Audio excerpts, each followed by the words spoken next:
Hi guys, this video is going to be about how to get long, healthy, strong hair. Now it's one of the questions that I get asked all the time, probably every day. How do you get your hair so long?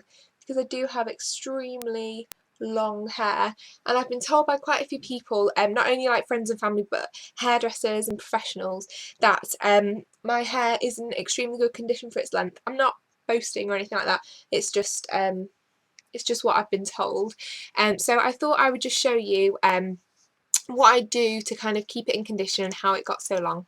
I did a hair care tutorial probably about 3 years ago now, but not many of the products have really changed, if any. And I'm not going to bombard you with a list of like 1,000 products in this video.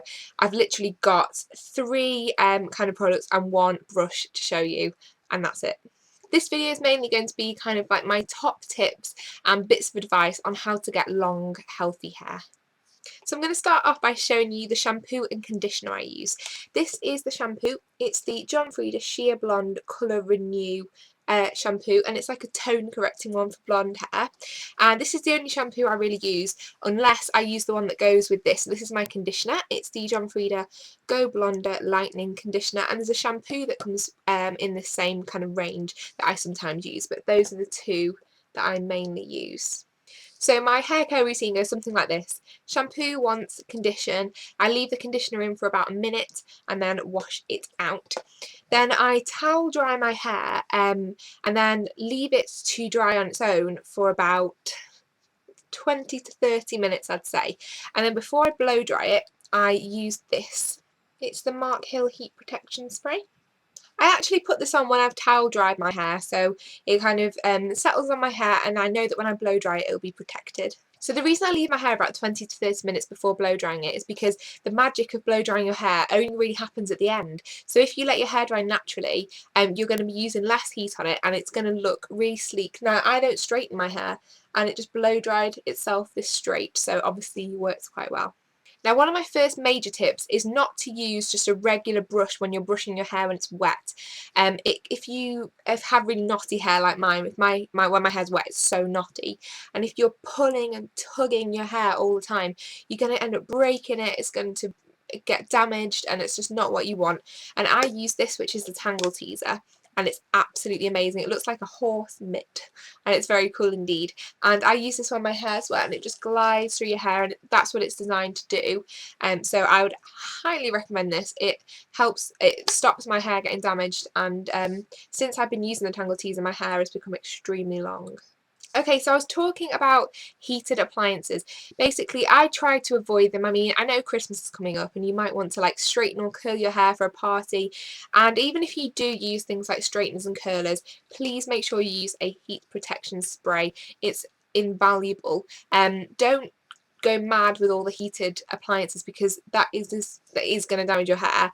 Even if you use heat protection spray, you can't always guarantee that it's going to 100% protect it. So don't go mad with heated kind of straighteners and curlers. Another top tip is to have little trims of your hair. There's this myth that says if you cut your hair, it makes it grow faster, which seems odd, because if you cut your hair there, I don't understand how that affects anything going on up here, which is what makes your hair grow.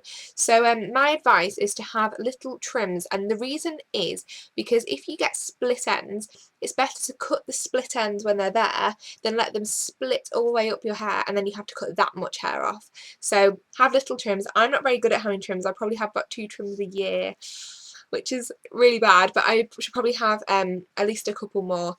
So little trims will help you eventually grow longer hair. Another thing to bear in mind is your diet and that kind of thing. Now, I always have a bottle of water with me, and I try to keep myself really hydrated, because not only is it really good for your skin, it's good for your hair as well to keep hydrated. And think about like things like your snacks and your meals. Try and incorporate things like nuts, seeds, fruit. Make sure you're kind of getting your protein and your good fats, and that is really going to help you have healthy hair. Another tip is I have my hair highlighted, as you know, but I don't have it done all that often, which is really good. But even when I was having like my pink underneath, when I had all the pink, I had it done professionally, and the reason is because they know what they're doing. Like, I've heard horror stories of some girls who have tried to bleach their hair themselves with like household bleach, and that is horrific for your hair. do not do it. It's snapped off. And this girl, I can't really remember who she was, but it made her hair snap.